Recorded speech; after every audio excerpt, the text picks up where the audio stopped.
히브리서 4장 14절부터 16절까지 말씀을 봉독하겠습니다. 그러므로 우리에게 큰 대제사장이 계시니 승천하신 이 곧 하나님의 아들 예수시라.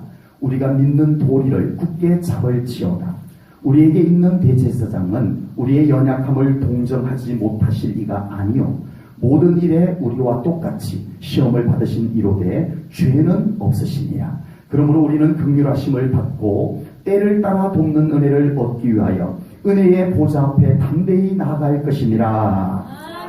아멘. 아멘. 하나님은 은혜의 하나님이심을 믿습니다. 아멘. 하나님의 은혜는 무궁무진하신 줄로 믿습니다. 아멘. 은혜의 하나님은 인색하지 않으신 줄로 믿습니다. 아멘. 그 풍성한 은혜를 주시고 더 주시기를 원하시는 사랑의 하나님, 축복의 하나님이심을 믿습니다. 아멘. 신명기 28장 8절 말씀을 제가 읽을게요. 여호와께서 명령하사 내 창고와 내 손으로 하는 모든 일에 뭘 내리시고 복을 내리시고 내 하나님 여호와께서 내게 주시는 땅에서 내게 복을 주실 것이며. 아멘. 하나님의 말씀입니다. 네, 이것을 믿음으로 취하십시오. 오늘 본문에서도 우리에게 때를 따라 돕는 은혜를 주시는 하나님이심을 소개를 합니다. 그러면서 우리가 살아가면서 그 복이, 그 은혜가 누구에게로부터 오는지, 어디로부터 오는지 그걸 잘 알고 그분을 향해서, 그곳을 향해서 믿음으로 살아가라. 이렇게 말씀하시는 줄로 믿습니다. 복의 근원은 하나님이십니다. 복은 하나님으로부터 옵니다. 네. 나라의 일은 대통령이 결제하고, 회사의 일은 회장이나 사장이 결제를 하고, 결제가 떨어져야, 대통령 사인이 떨어져야 국가적인 일이 실행이 될 수가 있는 거예요. 대통령 사인 없이는 안 되는 거예요.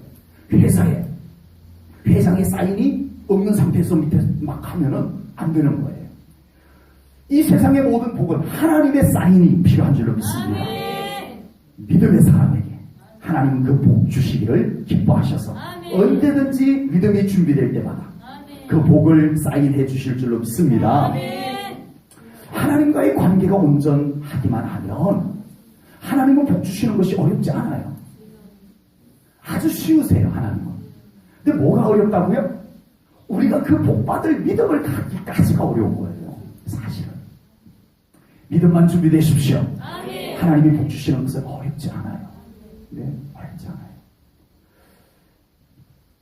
복된 인생을 사는 것은 굉장히 간단해요.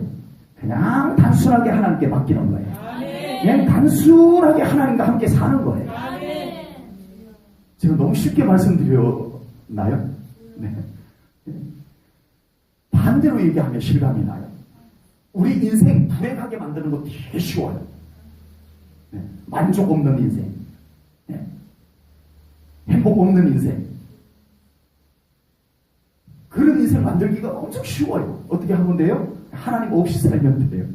네. 그와 마찬가지로 하나님이 계시느냐 하나님이 계시지 않느냐에 따라서 그렇게 차이가 나는 거예요. 뭔가 잘 된 것 같은데 하나님이 없는 삶이 얼마나 시편 말씀대로 바람에 나는 겨와 같은지 우리가 보고 있어요. 바람에 나는 겨와, 흔들리는 갈대와 같이. 하나님 없는 우리 인생 자체가 그렇게 가냘퍼요. 근데 하나님이 붙잡아주면 견고하다. 하나님이 놔버리면 바람에 나는 겨와 같이 나가버린다는 거죠. 네, 그 차이인 것입니다. 이제 우리는 절대 하나님을 놓치지 않고 살아가는, 하나님 더 꽉 붙잡고 살아가는, 하나님 절대 못 놔요. 네. 하나님 정말 잠시라도 저를 떠나시면 안 돼요 라고 하는 그 믿음의 중심을 가지고, 이 모르는 사람 누가 있어요? 그런데 막상 삶의 현장에서 그렇게 하나님을 붙잡는 삶을 살고 하나님 안 놔주겠다라고, 네? 잠시라도 우리가 연약해서 하나님이 잘 안 보이면 하나님이 안 보이면 갑자기 깜짝 놀라고 당황스럽고, 네. 그럴 수 있는 삶, 네. 뭔가 이렇게 막 복잡한 생각을 하다가 저는 깜짝 놀래요. 내가 뭐 하고 있는 거야? 하나님 생각을 해야지, 이럴 때는. 이 복잡한 게 이 머리로 들어오면 이거 잠시 내려놓고, 아이고 아파. 네. 내려놓고, 네. 하나님 생각을 해야지. 왜 내가 하나님 생각 안 하고 자꾸 이 복잡한 걸 붙잡고 내가 이러고 있느냐. 이러고 나를, 혼내켜요. 네. 아직도 멀었어요, 저도. 아직도 멀었어요. 근데 자꾸 그렇게 저는 살아가려고 하고, 성령님은 또 그렇게 살아갈 수 있도록 언제나 저에게 반짝 깨닫게 해주세요. 아멘. 자, 이 성령님께서 그런 마음을 주시는 거구나. 아멘. 이걸 깨닫게 됩니다. 아멘. 애를 따라 돕는 은혜를 받는 삶은 예수님으로 인해서 성립이 되었습니다. 가능해졌습니다. 오늘 본문 15절 말씀을 볼게요.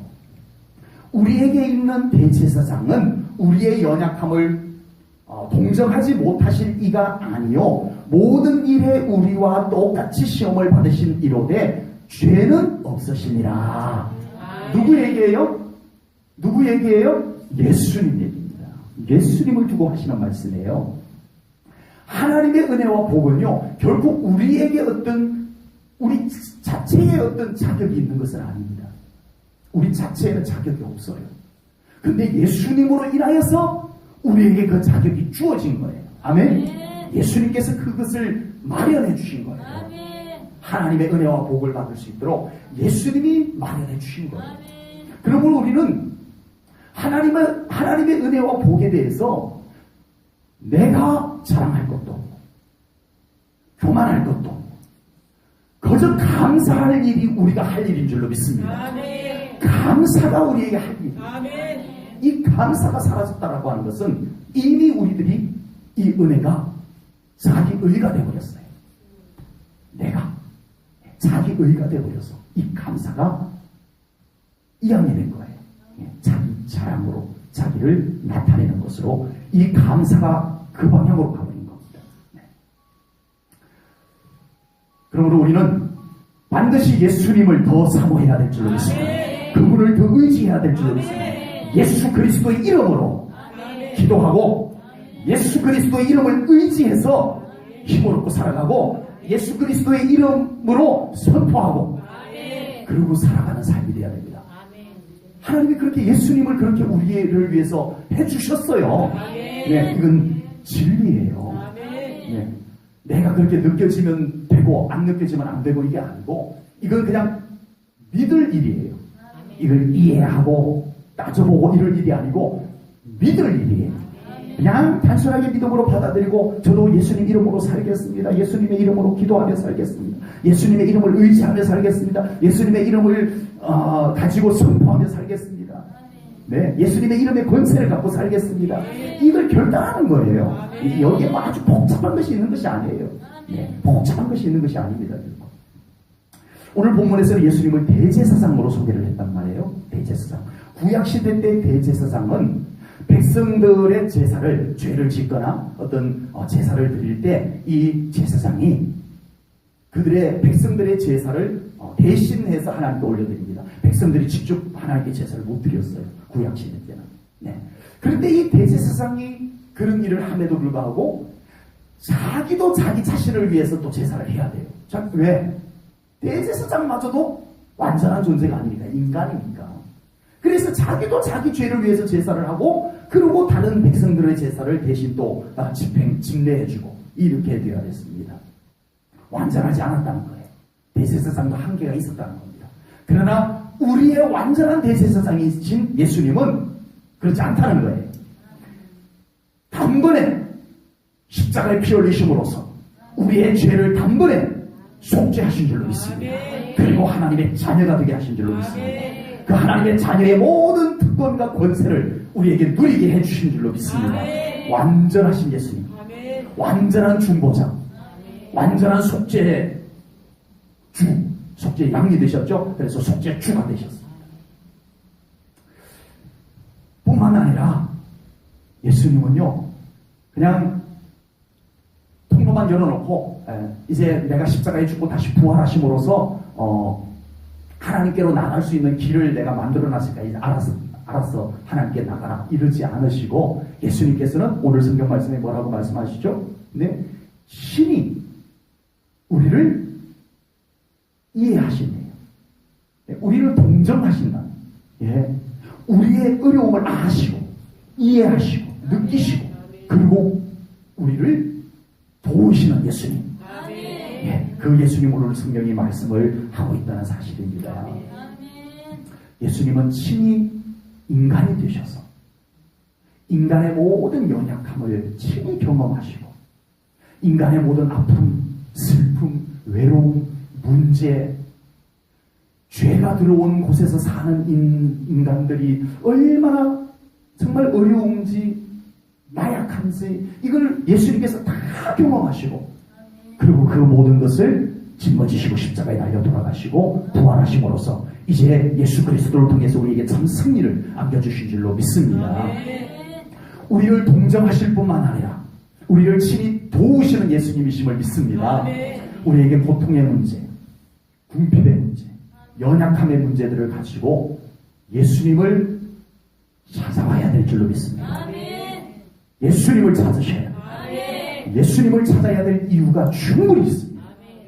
예수님은 우리의 아픔, 슬픔, 외로움, 어려움, 답답함, 억울함, 한, 이 모든 것을 예수님은 이해하지 못하실 부분이 하나라도 없으신 분, 완전하게 이해하시고 완전하게 도우실 수 있는 예수님이심을 믿습니다. 제가 잠시 공부를 했던 치유상담원에서 문자가 왔어요. 이제 이번 한치유, 예, 우리 사람에게 있는 그 한을 치유하는 그런 수련회를 갖는다라고 문자가 왔어요. 그래서 등록비가 얼마인가 봤더니 28만 원. 네. 뭐 적당하다 이런 표정이시군요. 네. 28만 원. 네. 3일 하는데 2박 3일 하는데 28만 원 내고 이제 한이 뭔지 모르는 분, 한이 한 번도 안 맺혀가지고 한이 뭔지 난 몰라 이러시는 분. 이 한이라는 말이요, 우리 한국의 순수한 그런 용어가 돼버렸어요. 그래가지고 이 상담학에서 어떤 한국의 어떤 교수님이 한에 대해서 이렇게 논문을 썼는데 그게 그대로 영어 표기가 돼버렸대요.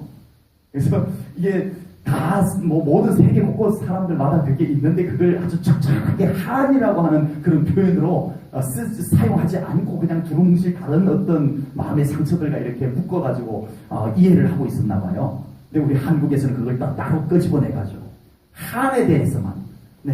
그래가지고 그 치유상담원 교수 중에 한 분은 한만 전문 치유 사역을 하는 분도 계세요. 한에 대해서만. 하는데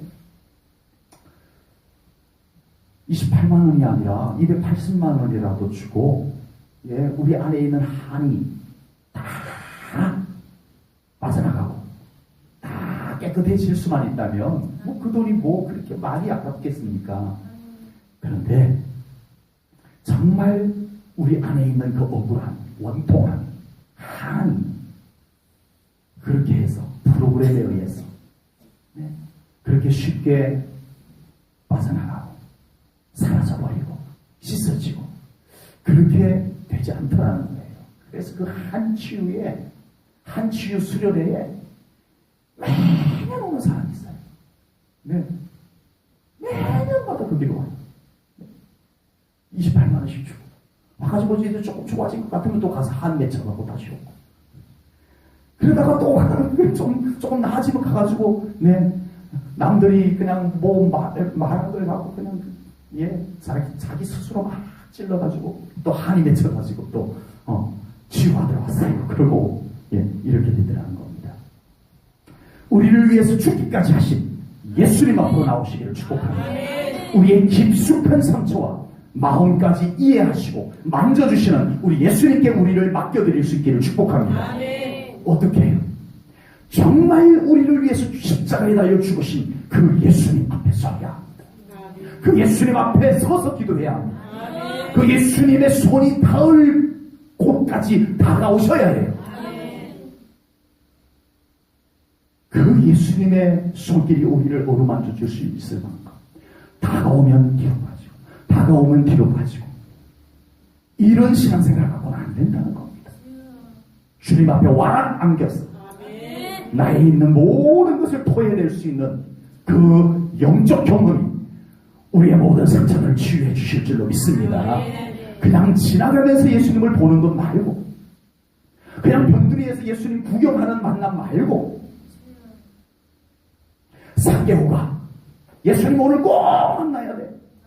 키가 작아서 사람들 털바구니에서 예수님께 다가갈 수 없자 나무 위에라도 돌부하가 나무 위에라도 올라가서 예수님을 보려고 하는 그 열정을 예수님께 초점을 맞춘 열정입니다.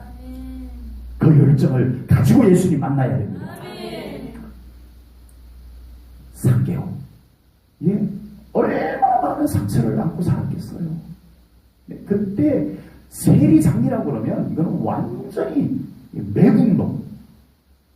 그이다 키가 작고 오로지 나는 성공만 해야 돼. 성공하지 않으면 다른 어떤 것으로도 채울 수 없는. 그래서 정말 이를 악물고 성공해서 세리장까지 되었지만 성공했더니 야 이제 행복하다 이게 아니었더라는 거예요. 이게 뭐야? 내가 정말 젊은 날 일을 악물고 성공했는데 성공하면 세리장까지 올라가면 나는 이제 행복할 줄 알았는데 더 외로워지고 더 깊숙한 곳에 자기를 자꾸 가두는 이 외로운 느낌을 어떻게 할 수가 없어서 예수님의 소문을 듣고 예수님 만나게 되는 거예요. 그러고서는 악사같이 세금을 조금이라도 더 거둬들이려고 막 했던 양반이 예수님 만나고 난 뒤에 토색한 거 있으면 다 갚겠다. 내 재산을 나눠주겠다.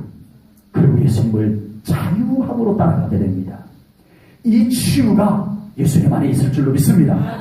우리 사랑하는 성도님들에게 그 치유의 은혜가 있으시기를 축복합니다. 12해를 혈루증을 앓던 여인이 예수님의 옷깃이라도 만지려고 그 마음을 가지고 예수님을 만나야 합니다. 예수님 온대. 우리 동네 예수님 지나간대. 어디? 야, 소문 들으니까 대단하던데 나도 한번 봐야 되겠다. 그리고 저기 있네. 그리고 막 따라가는 예수님과의 관계 말고 나 오늘 예수님 안 만나면 안 돼요. 예수님을 만나고 싶은데 만날 수 있는 환경이 안 돼. 많은 방해가 이루어져. 이 12해를 혈루증을 앓는 여인이 예수님을 만나려고 할 때 겪었던 방해, 그보다 더한 방해가 우리에게 있어요? 오늘 저녁 이 귀한 기도의 자리에 우리가 나오지 못하게 하는 방해, 그것이 12해를 혈루증을 앓던 이 여인의 방해보다 더 심한 방해예요? 아닐 거예요. 그러나 그 마음, 예수님을 만나야 된다는 절박한 마음은 방해를 이겨냅니다. 핑계를 이겨냅니다. 그리고 예수님의 옷깃 맞아라도 잡아야 되겠다고 그 여인에게 그 믿음이 있었어요. 그랬더니 놀라운 치유의 역사가 일어난 줄로 믿습니다. 자식을 낳지 못한 서러움에 결혼을 했는데 자녀를 낳지 못한 서러움에 마다 눈물겨워하고 있는데 아니 남편의 또 다른 아내 분인나가 맨날 자기는 아들 낳았다고 그 아들 데리고는 한나를 보면은 약을 올리네요. 정말 견딜 수가 없습니다. 견딜 수가 없는 한. 진짜 한. 이 한이 한나의 마음속에 그 속을 다 태우고 있었어요. 그때 이 한나는 도저히 내가 이렇게 그냥 살 수는 없다 해서 찾아간 곳이 남편에게 넋두리도 해봤고 그랬더니 남편이 위로도 해줬는데도 치유가 안 돼요. 여보, 본인 나는 아들은 낳았지만 내가 당신을 더 사랑하는 거 알잖아. 해줘도 소용없어요. 남편에게 가서 넋두리 해봐도, 친구 만나서 넋두리 해봐도 이 안에 씻어지지 않는, 치유되지 아니하는 이 안을 성전으로 하나님 만나러 갑니다. 아멘. 하나님 앞에서 토해내는데 아멘. 성전에서 무슨 소리가 나가지고 엘리 대제사장이 와봤더니 웬 여자가 술을 마시고 와가지고 막 거기에서 막 콧물 눈물 흘려가면서 막 한 맺힌 여인의 모습이겠죠? 한 맺힌 여인의 모습. 엘리 대제사장의 뒤에서 보니까 이건 완전히 술 취한 여자예요. 네? 보통 술도 보통 취한 게 아닌 것 같아 보일 정도로 그 한을 하나님 안에서 토해냅니다. 네, 하나님께서 그의 기도를 응답하셔서 사무엘을 주신 줄로 믿습니다. 여러분 누구를 찾으십니까? 무엇을 의지합니까? 하나님을 찾으셔야 합니다. 예수님을 찾아야 됩니다. 그리고 만나야 됩니다. 만날 때까지 만나야 합니다.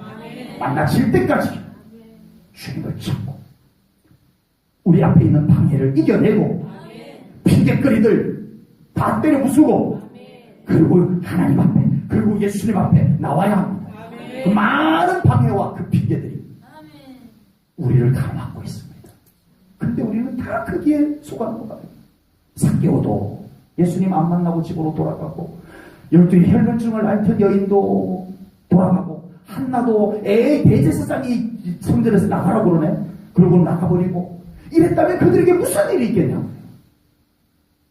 삭개오도 방해 때문에 돌아서지 않았고 12 혈루증을 앓던 여인도 방해 때문에 돌아서지 않았고 한나도 대제사장까지 와가지고 나가 이 성전에서 뭐하는 짓이야 해도 난 하나님 오늘 만나야 돼요. 했기에 한나가 하나님 만나고 응답된 줄로 믿습니다. 하나님과의 만남이 온전하게 이루어지기를 축복합니다. 우리에게 있는 아픔과 슬픔, 한이 하나님 안에서 치유되고 도무지 풀리지 않는 문제가 풀어지기를 원한다면 우리 하나님 더 간절하게 찾고 만나시기를 축복합니다. 구약시대 때 하나님께서는 하나님의 자녀들이 하나님을 만나기를 굉장히 까다롭게 만들어 놓지 않았어요. 네. 요즘은 그래도 청와대 들어가기가 더 많이 수월해졌더라고요. 예, 많이 수월해졌는데 과거에는 어디 청와대 함부로 요즘 아예 관광도 이렇게 청와대로 이렇게 들어갈 수 있도록 만들어놔서 저희도 갔다 온 적이 있었는데 청와대 다 한번 갔다 오셨죠? 네, 아마 다 한 번쯤은 다녀오셨으리라 생각됩니다. 그 가는데 뭐 검사도 하고 그래요. 미리 다 주민번호 저거 보내고 신분증 가져가야 되고 까탈스러워요. 네, 많이 편해졌는데도 그래요. 근데 우리 하나님은 두 가지 예만 들어봐도 하나님께서 얼마나 하나님 만나기를 우리에게 하나님 만나기를 쉽게 편리하게 하나님 만날 수 있도록 배려해 주셨는가를 알 수가 있습니다. 이제 이스라엘 백성들이 가나안 땅에 들어왔어요. 가나안 땅에 들어와가지고 12지파에게 기업을 분배를 합니다. 12지파에게 기업을 다 나누어 주는데 레위 자손들에게는 기업이 따로 없었어요. 왜요? 레위 자손들은 니들은 12지파에게 다 이렇게 나누어서 가서 그들의 기업에서 살아라. 그들이 드린 재물을 가지고 생계를 유지하고 그들이 드린 11조를 가지고 생계를 유지하고 너희들은 그 12지파들 속에 가서 그들의 신앙이 하나님께로 잘 연계될 수 있도록 섬겨라. 그래서 레위 자손들은요 12지파에 다 배치를 시켰어요. 무슨 뜻이에요? 언제든지 이스라엘 백성들이 하나님 찾을 때 거기에 레위 자손들 제사장들이 있어서 쉽게 하나님을 찾을 수 있도록 배려해 주신 거예요. 네. 그냥 냅두고 예루살렘 성전 하나 다 지어놓고 자, 나 만나고 싶은 사람들은 며칠이 걸리든 몇 주가 걸리든 예루살렘 성전까지 와라. 내가 보통 높은 하나님이 아니니까 너희들 그 정도 수고는 해야 된다 하지 않으시고 너희들이 있는 그곳에서 언제든지 나를 찾고 싶거든. 나를 찾거라. 이렇게 해주실 하나님이심을 믿습니다. 또 하나가 있어요.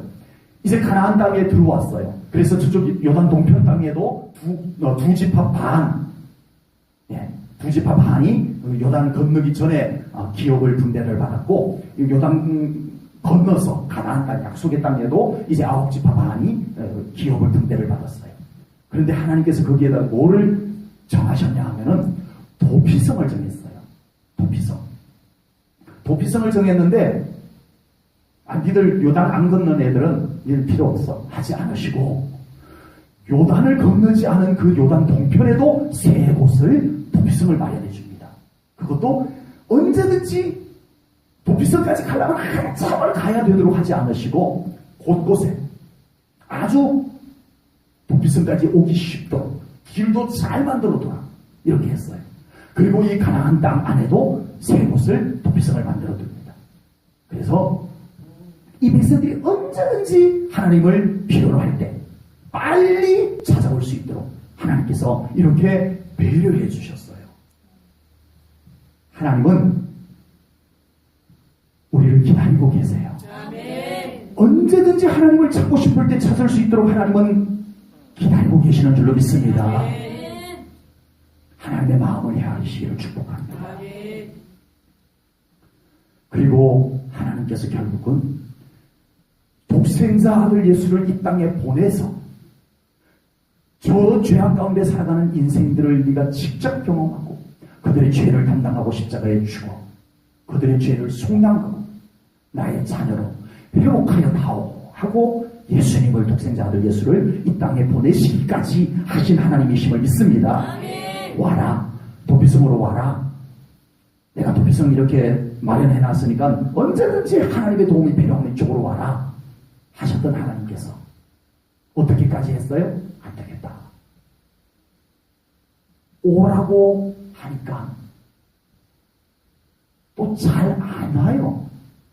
선지자들을 보내서 오라고 해도 잘 안 하고 여호와께로 돌아와라 해줘도 안 와요. 그래서 결국은 하나님께서 내려가자 하셔서 오신 분이 예수님이신 줄로 믿습니다. 얼마나 놀라운 하나님의 은혜요 사랑인가를 우리가 깨닫고 신앙생활 해야 돼요. 이 감동이 없이 우리가 어떻게 하나님 앞에 사모함으로 찾아나올 수 있냐는 겁니다. 하나님이 찾아오실 정도로 우리를 사랑하세요. 아멘. 만나기를 원하세요. 아멘. 우리를 회복시켜 주시기를 원하세요. 아멘. 그 하나님을 우리가 깨달아야 돼요. 아멘. 그 하나님의 마음을 우리가 깨달아야 해요. 언제든지 하나님께 나오십시오. 아멘. 하나님은 기다리고 계십니다. 내가 안 그래도 기다리고 있었다, 이렇게 말씀하시는 줄로 믿습니다. 내가 다 보고 있었다. 너의 어려운 것, 너의 신음소리 내가 다 듣고 있었다. 드디어 나를 찾아왔구나. 하나님께서 돌아온 탕자를 을싸안듯이 우리가 늘 하나님을 찾았지만 하나님을 더 간절하게 찾는 순간에 하나님은 감격해 하시며 우리를 안아주실 줄로 믿습니다. 이것이 아버지 하나님의 마음입니다. 우리가 하나님의 돕는 은혜를 받기 위해서 신앙 고백을 굳건하게 지켜야 됩니다. 이게 무슨 말씀이냐 하면 오늘 보면 14절 말씀을 봅니다. 14절이요. 14절에 뭐라고 되어 있냐 하면은 우리가 믿는 도리를 굳게 잡을지어다. 우리가 가지고 있는 성경은 이렇게 되어 있어요. 그런데 세 번역에는 어떻게 되어 있다고요? 그러므로 우리의 신앙 고백을 굳게 지킬시다. 세 번역 성경에는 이렇게 번역을 해놨어요. 현대인의 성경에도 그러므로 우리가 고백하는 신앙을 굳게 지킵시다, 이렇게 번역이 되어 있어요. 좀 우리가 가지고 있는 개정 성경하고 이 세 번역 현대인의 성경하고 번역이 너무 좀 우리 한글 의미로는 너무 좀 차이가 있다, 이런 고민에 빠졌어요. 그리고 또 하나님의 돕는 은혜를 받는 것과 신앙 고백을 잘 지키는 것하고 무슨 직결되어져 있을까? 중요한 건 알아요. 신앙 고백이 얼마나 중요한 건 알아요. 그런데 하나님의 돕는 은혜를 받는 하나님의 복을 받는 것과 고백을 지키는 것하고 이게 무슨 직접적인 중요한 주제인가? 이런 생각이 들어가지고 한참 이 말씀을 붙잡고 고민을 하다가 혹시 원어는 어떤가 해가지고 찾아봤어요. 찾아봤더니 이 원어가 호몰로기아스라고 되어 있는데 이 단어의 뜻이 똑같이 일치된 고백이라는 뜻이에요. 그러니까 우리가 가지고 있는 성경은 조금 우리들이 한국 그리스도인들의 신앙에 와닿는 용어로 이렇게 번역을 한 것 같고 새번역이나 현대인의 성경은 원어에 이렇게 좀 어느 정도 근접해서 번역을 해놓은 것 같아요. 근데 저는 이 신앙 고백, 믿음의 고백이 하나님의 돕는 은혜를 받는데 얼마나 중요한가를 묵상하는 중에 더 가슴 깊이 새겨보았습니다. 일치된 고백, 호몰로기아스. 이 단어가 일치된 고백. 그러니까 일치된 고백이라는 말은 여기 가서 이렇게 신앙생활하고 저기 가서 저렇게 신앙생활하고가 아니고 여기서도 이 고백, 저기서도 이 고백. 사자우리에 던져 넣으려고 해도 나는 하나님 부인 못해요. 이런 신앙. 일치된 고백. 세상에 가서도 난 예수 믿는 사람이요. 예수님은 나의 구주입니다. 이렇게 고백할 수 있는 사람. 교회에서 했다면 어디 가서도 그렇게 할 수 있는 일치된 고백. 이 고백이 하나님의 돕는 은혜를 받는 믿음인 줄로 믿습니다. 확고한 믿음의 고백이 있다는 것은 무슨 뜻일까요? 확고한 하나님에 대한 고백, 예수님에 대한 확고한 고백이 있다는 것은 무엇을 얘기하냐면은 확실에 찬 기도를 드린다는 말이 됩니다. 아멘? 기도를 드려도 너무 분명한 이 믿음의 고백이 있다 보니까 기도가 확실에 차서 드려요. 내가 믿는 예수님 내 기도를 응답하실 줄로 믿습니다. 이 기도가 확실에 찬 기도가 되어질 수 있다는 거예요. 돕는 은혜를 어떻게 못 받겠어요? 그 확실에 찬 믿음의 기도가 있는데 예배를 드리는데 이 확실에 찬 일치된 고백이 있는 사람은 삶 속에서도 그렇게 살다가 여기 와서 예배를 드려요. 그 모습 그대로 와서 예배를 드려요. 물론 실수도 할 수 있고 좀 부족함도 있지만 그러나 그 중심만은 이 안에 이 고백 중심만은 밖에 있을 때나 안에 왔을 때나 누구 만났을 때나 예배 자리에 있을 때나 일치된 고백을 가지고 하나님 앞에 예배를 드리는 그 예배가 어떤 예배일까? 하나님께서 그 예배를 기쁘게 받으시지 않을 수가 없는 줄로 믿습니다. 그 예배, 그 기도. 여러분, 확고한 믿음의 고백. 빼앗기지 아니하고 죽음 앞에서도 난 예수님을 부인할 수 없습니다. 예수님은 나의 구주입니다. 할 수 있는 이 확고한 믿음의 고백이 있는 사람에게 하나님께서는 놀라운 돕는 은혜를 베푸시는 줄로 믿습니다. 과연 이런 확신에 찬 신앙생활을 하는 사람이 하나님의 복을 어찌 받지 않을 수가 있겠느냐라고 하는 것입니다. 기도를 드려도 그냥 남들이 기도하니까 체면 때문에 목사님 기도하라고 하니까 그냥 한번 기도해 볼까? 이 기도가 아닌 이런 기도와는 다른 기도. 예배를 드려도 남들 눈치 보면서 예배를 드리고 그래서 내가 드리고 싶은 예배만 골라서 드리고 내가 예배를 드리기 싫으면 안 드려도 되는 이런 예배와 다른 뚜렷한 예배자. 그렇게 되어야 할 줄로 믿습니다. 오늘 본문 14절에서 믿는 도리를 굳게 잡으시라. 이 말은 무슨 뜻이에요? 나의 믿음의 고백을 뚜렷하게 할 수 있는 그 신앙이 하나님의 복과 은혜를 받는 꼭 중요한 믿음의 모습이다. 이것을 말씀하고 있습니다. 우리에게 이 흔들리지 아니하는 또 빼앗기지 아니하는 신앙의 핵심이 있어야 될 줄로 믿습니다.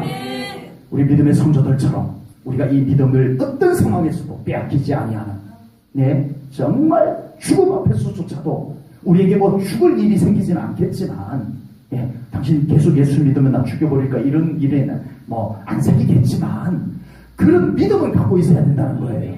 아멘. 적색 순교자는 피를 흘린 순교자예요. 적색 순교자는.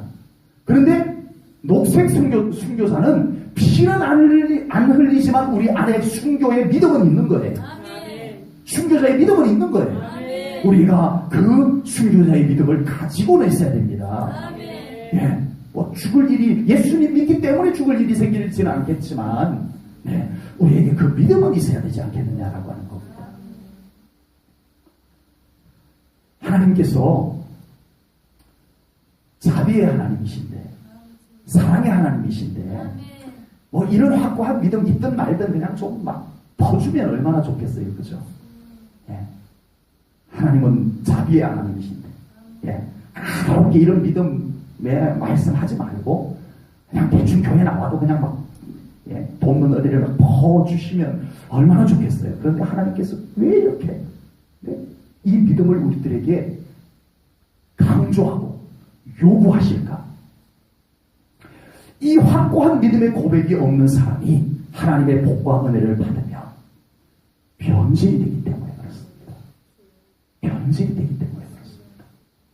하나님께서 주신 복과 은혜를 가지고 이 고백이 없다 보니까 이 분명한 고백이 준비되지 않은 상태에서 축복만 받고 보니까 이렇게 되어버린 거예요.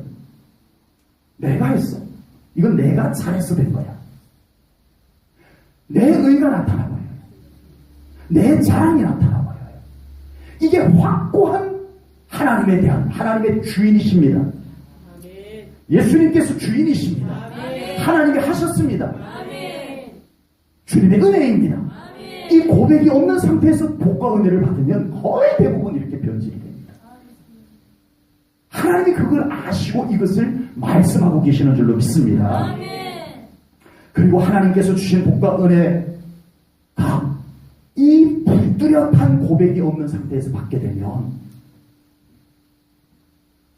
교만해지고 타락해집니다. 복이 되어야 되는데 그게 독이 되어요. 이게 준비가 안 되면, 이게 준비가 안 되면 오히려 그 축복이 독이 되어버려요. 하나님이 아세요. 그래서 적어도 이 확고한 고백, 하나님의 주인이십니다. 예수님이 주인이십니다. 진정 우리 중심에서 우러나오는 이 고백이 어려울 때도 나올 수 있고, 아멘.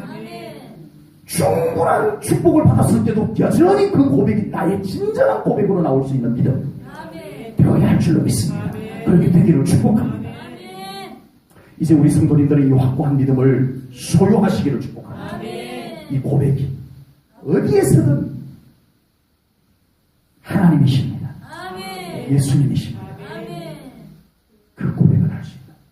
교회에서는 물론이고 교회 밖에서도, 그건 목사님이니까 쉽지 우리는 어려워요. 그렇게 말씀하지 말고, 우리는 어차피 다 똑같은 하나님의 자녀에 불과합니다. 어디에서든 우리 이 고백을 뚜렷하게 가지고 신앙생활하는, 살아갈 수 있는 우리 성도님들 되시기를 축복합니다. 하나님께서 베드로의 고백 위에 교회를 세우신 것처럼 우리의 이 믿음의 고백 위에 하나님의 돕는 은혜를 베풀어 주실 줄로 믿습니다. 그리고 하나님의 돕는 은혜를 받기 위해서 우리는 은혜의 보좌 앞으로 나아가야 할 줄로 믿습니다. 본문 16절 말씀입니다. 16절입니다. 그러므로 우리는 긍휼하심을 받고 때를 따라 돕는 은혜를 얻기 위하여 은혜의 보좌 앞에 담대히 나아갈 것이니라. 아멘. 이 복과 은혜가 누구에게로부터 어디로부터 오는지를 알고 그분께로 나아가라. 그 복이 흘러나오는 곳을 향해서 가라. 이 말씀을 하고 계시는 것입니다. 다윗은 분명하게 이것을 알았던 사람입니다. 분명하게 알았던 사람입니다. 복은 하나님으로부터 온다. 아멘. 복은 하나님의 집으로부터 온다. 이 다윗은 이걸 너무 명백하게 알았던 사람이에요. 그래서 다윗은 항상 하나님을 찾는 삶을 살았던 이유가 그거예요. 배워서 된 거 아니에요. 누가 억지로 시켜서 된 건 아니에요. 깨달으니까 복은 하나님께로부터 오는 거야. 이게 너무 잘 믿어지니까 그냥 하나님 찾는 거예요. 네. 무슨 어려움만 있으면 하나님 찾고 필요한 것 있으면 하나님 찾고, 그리고 이 복은 하나님의 집으로부터 나온다는 것을 다윗은 알았어요. 그래서 다윗의 가장 큰 소원은 하나님의 성전을 지어드리는 거였는데 안 됐어요. 하나님께서 허락하지 않아서 너무 아쉬웠을 거예요. 아마 표현할 수 없을 만큼 너무 아쉬웠을 거예요. 네. 꼭 복을 받기 위해서 그런 건 아니겠지만, 그것도 우리가 놓칠 수는 없잖아요. 네. 그냥 하나님이 좋아서 성전 지어 드리고 싶은 마음이 컸겠지만, 또 그렇게 함으로 인해서 하나님의 성전이 이 다윗 성에 함께 있음으로써 그곳으로부터 하나님의 복이 이 다윗 왕국에 이루어질 것을 그것도 믿었을 거란 말이에요. 아멘? 네. 근데 그게 안 됐으면 얼마나 섭섭했겠어요. 그런데 다윗은 꼭 성전을 지어서 믿는다고 잘 믿는 건가 그냥 마음으로 그냥 잘 믿으면 되는 거지 이러지 않았어요. 왜요? 다윗은 이 복의 출처를, 복의 통로를 알았어요. 그걸 알았어요.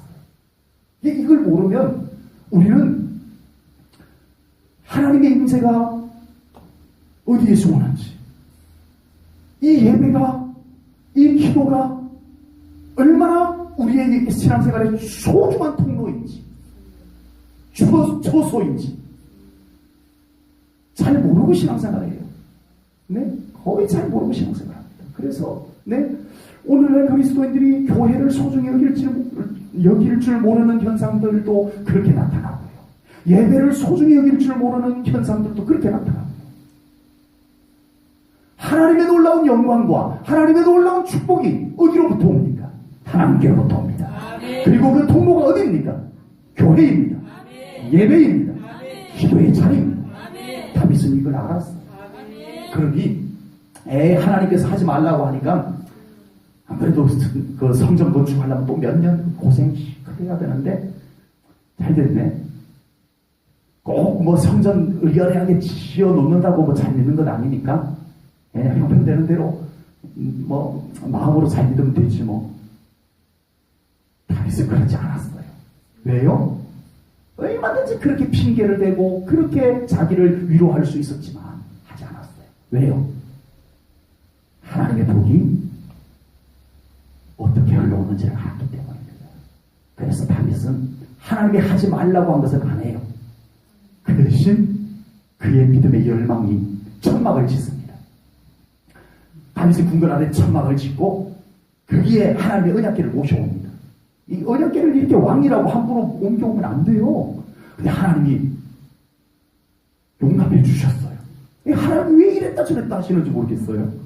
누구는 언약궤를 수레에 싣고 가는데 소가 이렇게 끌던 소가 뛰어가지고 이 수레가 이렇게 흔들려가지고 언약궤가 떨어질까봐 그 언약궤를 순간적으로 보호한다고 딱 잡았는데 죽어버렸어요.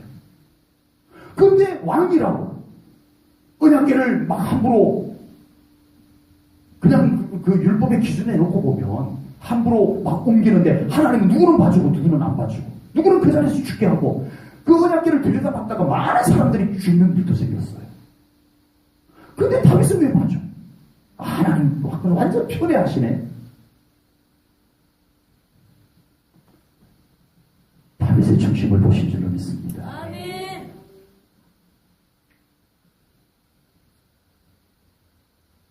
다윗은 그 성전은 못 짓더라도 하나님 이곳에 계시옵소서. 저와 함께 계셔주시옵소서. 하나님이 계실 처소를 쫙지만 만들겠습니다. 그리고 하나님의 임재의 상징인 언약궤를 모시겠습니다. 그리고 이곳에서 제가 하나님을 영화롭게 찬양하여 올리겠습니다. 성가대를 만드는데 24팀을 만들어요. 성가대를 24팀을 만들어요. 24명씩. 그래가지고 한 시간마다 교대를 해요. 예. 이 팀이 12시부터 1시까지. 그러면 이제 다음 팀이 와가지고 또 찬양을 이어서 합니다. 그러니까 이 다윗의 장막에서는 24시간 찬양이 하나님께 올렸어요. 우와. 참. 예. 다윗의 믿음이니까 할 수 있는 거라는 생각이 들어요. 예. 그리고 하나님은 그것을 기쁘게 받으셨습니다. 여러분, 시편 36편 8절 말씀에 보면 다윗이 뭐라고 고백을 했는지 나옵니다. 이 시편 36편 8절 말씀을 통해서 다윗의 그 마음이 어디에 있는가를 알 수가 있어요. 같이 읽겠습니다. 시편 36편 8절입니다. 시작. 그들이 주의 죄에는 살찐 것으로 풍족할 것이라. 주께서 주의 공명의 강물을 마시게 하시리이다. 아멘. 그들이 주의 집에 있는 살찐 것으로 풍족할 것이라. 이 복이 어디로부터 오는 것을 말씀하는, 고백하는 거예요. 어디에서? 주의 집으로부터 오는 것으로 풍족하게 되리라. 하나님으로부터 오는 건데, 하나님의 집으로부터. 에스겔 환상 가운데서 성전 문지방에서 물이 흘러나와 적시고 온 땅을 덮어서 그곳에 식물이 돋아나고 그곳에 물고기가 헤엄을 치는 곳이 되게 해주셨던 것처럼 하나님의 집으로부터 하나님의 축복이 흘러나올 깨달으시기 바랍니다. 하나님께서 하나님의 축복을 아무데나 이렇게 보물찾기처럼 던져놓고 재수 좋은 사람 찾고 이렇게 하지 않습니다. 정말 하나님을 사모하고 그 하나님의 집을 바라보는 자, 그들에게 하나님의 집으로부터 풍족한 복이 임하게 될 줄로 믿습니다. 은혜의 보좌 앞으로 더 나오시기를 축복합니다. 오늘 본문 16절에서 그것을 말씀하고 있습니다. 은혜의 보좌 앞으로 더 나오기를 간절히 말씀하고 있습니다. 예배로, 기도로 순간순간 하나님 앞으로 더 가까이 나아올 수 있는 우리 사랑하는 성도님들 되시기를 축복합니다. 하나님의 돕는 은혜는 과거형도 아니고 미래형도 아닙니다. 지금 현재 실행되고 있는 복과 은혜인 줄로 믿습니다. 그래서 오늘 본문에서는 때를 따라 돕는 은혜라고 했어요. 때를 따라 돕는 은혜라고 우리가 가지고 있는 성경에 되어 있는데, 세번역에서는 이렇게 번역을 해놨어요. 세번역에서는 제때에 주시는 도움을 받도록 합시다. 똑같은 성경 구절을 세번역에서는 이렇게 번역을 해놨어요. 그러니까 하나님의 은혜의 때가 있다는 거예요. 아멘. 하나님의 은혜의 때가 있는데 그 은혜의 때, 은혜 주실 때를 믿음으로 준비했다가 받자 이거예요. 그것을 말씀합니다. 고린도후서 6장 2절 말씀 우리가 잘 알고 있죠. 이르시되 내가 은혜 베풀 때에 너에게 듣고 구원의 날에 너를 도왔다 하셨으니 보라 지금은 은혜 받을 만한 때요. 지금은 구원의 날이로다. 아멘. 과거도 아니고 미래도 아니고 지금이 바로 하나님께서 주시는 은혜 받을 때임을 깨달으시기 바랍니다. 제가 전에는요, 이 휴대폰 하나 가지고도요, 엄청 고민을 많이 해요. 이제 제일 처음에는 그 포항에 있을 때 누가 휴대폰을 하나 이렇게 주고 이렇게 덩치도 큰 놈, 목사님 이거 쓰세요 하고 자기 쓰던 거를 이렇게 하나 줘가지고 들고 다녔는데, 덩치도 크고 불편하고 쓰던 걸 줘서 이제 조금 이제 이렇게 모델도 이제 지나간 거고, 새 걸 하나 사야 되겠는데 가서 알아보니까 너무 비싸. 그래서 무슨 생각을 했겠어요? 여러분들하고 똑같은 생각을 했습니다. 싸지면 사지 뭐. 저만 그렇게 생각했나 봐요. 저거 싸지면 그때 사야지. 그래가지고 쌀 때까지 기다려요. 이거 그냥 대충 불편하게 쓰다. 무전기 같은 거 들고 다니다가 싸질 때까지 기다려. 이제 좀 제대로 싸졌는가 하고 가서 알아보니까 새 제품이 또 나왔어. 그게 싸지긴 싸졌는데 이걸 살려니까 완전히 또 골동품처럼 돼버렸어요. 내가 그때 나중에 사야지 했던 것이 완전히 그냥 시대가 가버렸어. 그런데 또 새 제품 또 비싸. 또 어떻게 했겠어요? 저거 싸지면 사지 뭐. 그리고 이번에 요거 싼 거 사고. 맨날 시대에 뒤떨어지게. 예, 항상 그렇게 살았어요. 지금은 이제 뭐 불편함이 없어서 뭐 싸질 때를 기다리고 있는 건 아니지만, 네, 이제 그냥 불편함이 없어서 그냥 이렇게 잘 쓰고 있는, 고장도 안 나고 그래서 잘 쓰고 있는 건데, 이렇게 사는 건 좀 아닌 것 같다. 물론 이제 돈을 좀 아껴 쓰이는 건 필요하죠. 뭐 검소하게 사는 게 뭐 좋은 거잖아요. 그런데 너무 심하니까 이게 맨날 그냥 뒤따라가면서 사는 것 같아가지고, 네, 옷도 그래요. 예, 전에는 싼 집, 하여튼 막 수소문을 해가지고 제일 싼 집을 찾아가가지고, 네, 옷을 골라요. 싼 걸 위주로, 네, 다 골라가지고 입고. 그런데 금방 예, 옷이 낡아버리기도 하고 또 이렇게 유행이 지나가버리기도 하고, 그래가지고 제대로 입지도 못하고 또 예, 안 입어지고. 그래서 어느 날 금방 먹고 좀 괜찮은 메이크를 이렇게 사 입으니까 이게 폼도 좀 더 나고, 네, 옷도 즐겨서 오랫동안 입을 수 있더라고요. 조금 이렇게 디자인이 좀 바뀌어도 예, 꽤 오랫동안 입을 수 있더라고요. 10년 넘게 막 입고 그랬어요. 네, 어떤 양복은 10년 넘게도 이렇게 입고 그렇게 되어지더라고요. 맨날 뒤따라가는, 예, 제가 싸지면 그때 입어야지. 맨날 뒤따라가는 그런 모습처럼 우리의 신앙생활이 항상 뒤따라가는 신앙생활이 되어서는 안 될 줄로 믿습니다. 아멘. 지금 받을 은혜 지금 받으셔야 합니다. 아멘. 지금 하나님께서 우리에게 준비하신 은혜가 있습니다. 아멘. 지금 우리 성도님들에게 베풀기를 원하는 축복이 있습니다. 아멘. 이걸 우리가 믿음이 연약해서 다음에 받지 뭐. 다음에 잘 신앙생활 잘하지 뭐. 그래서 지금 받아야 될 은혜는 다 흘려보내고 다음에 하다가 그냥 다 하나님의 축복을 맛도 못 보고 경험도 못하고 이러고 사는 우리 신앙생활이 되지 않기를 축복합니다. 하나님의 은혜를 앞서가며 받으시기를 축복합니다. 그것은 지금 받는 거예요. 지금 하나님의 은혜를 사모하고 지금 믿음을 꺼내서 하나님 앞에 인정받고 지금 하나님께서 주시는 은혜를 받고 살아가는 것이 우리의 믿음의 삶이 되어야 할 줄로 믿습니다. 우리 삶에는 하나님의 돕는 은혜가 있다라고 오늘 성경에서 말씀을 해주셨습니다. 신실하신 하나님께서 이 약속을 지켜주실 줄로 믿습니다. 하나님 우리를 돕는 은혜의 하나님이십니다. 오늘 우리 사랑하는 성도님들의 삶 가운데 이 하나님이 약속한 은혜와 복이 여러분은 놓쳐버리고 누가 간증하면 듣고 그랬구나 이러는 다른 사람의 복이 아닌 바로 우리 성도님들 여러분들의 복이 되기를 소망해서 이 말씀을 함께 나누었습니다. 하나님의 돕는 은혜와 복을 놓치지 아니하고 받으며 살아가는 성도님들 되시기를 축복합니다. 기도하겠습니다. 하나님 아버지, 오늘 귀한 말씀을 통하여 하나님의 돕는 은혜를 사모하며 우리가 그 은혜를 받는 믿음을 돌아봅니다.